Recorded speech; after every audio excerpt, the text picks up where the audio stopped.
Republic ദിനത്തിലെ parade വാഹന വിവാദത്തിൽ ന്യായീകരണവുമായി മന്ത്രി മുഹമ്മദ് റിയാസ്. പരിപാടിക്ക് എത്തുമ്പോൾ വാഹനത്തിന്റെ വിശദാംശങ്ങൾ പരിശോധിക്കാനാവില്ലെന്ന് മന്ത്രിയുടെ പ്രതികരണം.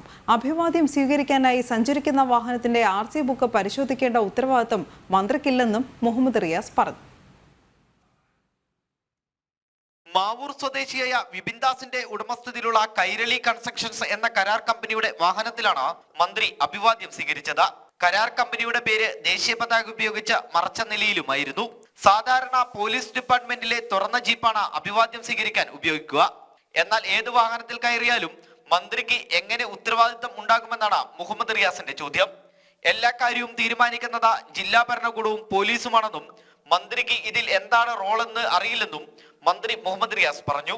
പതാക ഉയർത്തിക്കഴിഞ്ഞ് നമ്മൾ ഒരു വാഹനം ഉണ്ടാവുമല്ലോ, വാഹനത്തിൻ്റെ RC ബുക്ക് പരിശോധിക്കാൻ എന്തായാലും മന്ത്രിമാർക്ക് ഉത്തരവാദിത്തമില്ല. എങ്ങനെയുള്ള വണ്ടിയാണ്, എന്ത് വണ്ടിയാണ്, ആരെ വണ്ടിയാണ്, അയാളെ പേരെന്താണ്, ആ വണ്ടിക്ക് എല്ലാ കടലാസും ഉണ്ടോ എന്നൊന്നും പരിശോധിച്ചിട്ട് ഒരു മന്ത്രിക്ക് അതിൽ കയറാൻ പറ്റില്ല.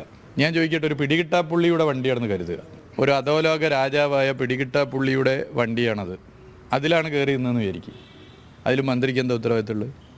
നിങ്ങൾ പറയും, എന്താ ഉത്തരവാദിത്തമുള്ളത്? പരിശോധിക്കേണ്ടവർക്ക് വീഴ്ച പറ്റിയെന്ന് കരുതുക, അതിൽ മന്ത്രിക്ക് എന്താ ഉത്തരവാദിത്തം? മന്ത്രിയുടെ റോൾ എന്താ?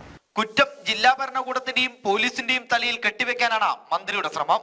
AR ക്യാമ്പ് അസിസ്റ്റന്റ് കമ്മീഷണർക്കാണ് ഇത്തരത്തിലുള്ള കാര്യങ്ങളുടെ ചുമതല.